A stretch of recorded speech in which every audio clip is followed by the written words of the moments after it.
А следующий стендап-комик у нас человек с флагом женского юмора. Первый раз на этой сцене. Анаит Мухаджирян.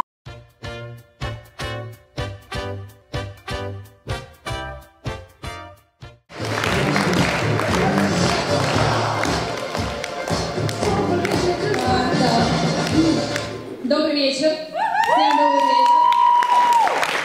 Меня зовут Анаит, я безумно волнуюсь, поэтому у меня трясется жуткий микрофон. Вот так вот стану. Да, добрый вечер, добрый вечер. Сегодня я бы хотела поговорить с вами об оригинальности и банальности. Недавно я заполняла анкету на улице, где надо было обозначить количество полных лет. И я написала почти 24.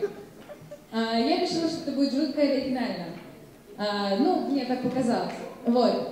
И если говорить о людях на улице, буквально неделю назад я наблюдала очень странное явление. Сперва я решила, что это какой-то флешмоб рентгенологов. Потом мне показалось, что, скорее всего, сломался где-то негодоскоп, где-то, наверное, во всех больницах Москвы.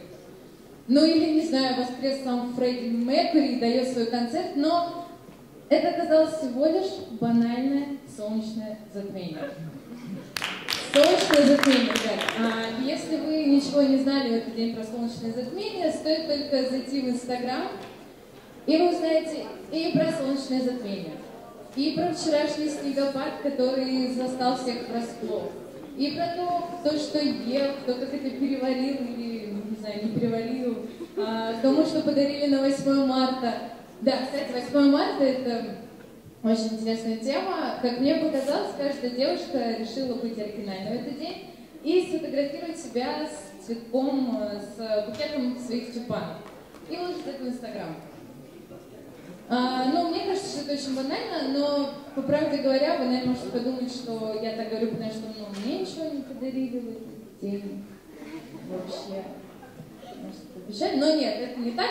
Я на самом деле так считаю, что это очень банально. Да вообще, ребят, мужчины, я очень хочу обратиться к вам. Будьте пооригинальнее. Вот сегодня 27 марта, да? Я вам предлагаю по дороге домой зайти в магазин, купить большой, красивый, завернутый в лаваш кусок мяса, принести это своей девушке, поверьте, она будет бесконечно счастлива. Потому что как бы это ни было банально, каждая девушка сидит на диете. Девушка меня сейчас поймут. Каждая сидит на диете. Если она не сидит на диете, она думает, что сидит на диете. Если она не думает, она собирается. А если она собирается, то с понедельника она точно садится на диету. Да, и, ребята,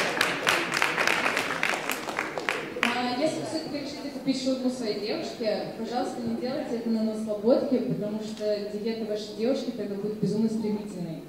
Это произойдет сразу. Вот. Если говорить о диетах, о форме, недавно я записалась в бассейн, потому что я решила, что надо держать себя в форме. Я, конечно, понимаю, вы сейчас, наверное, задумались о том, что, ну, зачем это надо, она и так в прекрасной форме.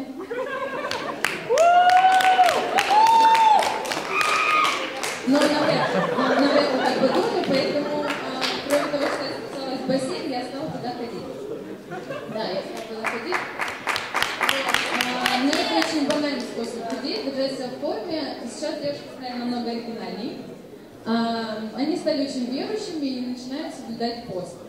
Да, вы все слышали про Великий пост. И недавно я обедала с такой своей подругой, но как сказать, обедала, мы ели зеленое яблоко на двоих и закусывали сельдереем.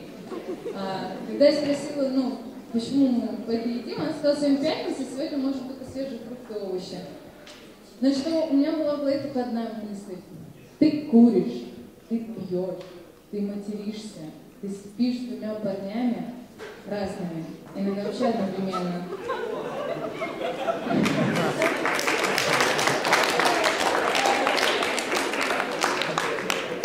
О каком посту вообще может идти речь? Вообще о чем?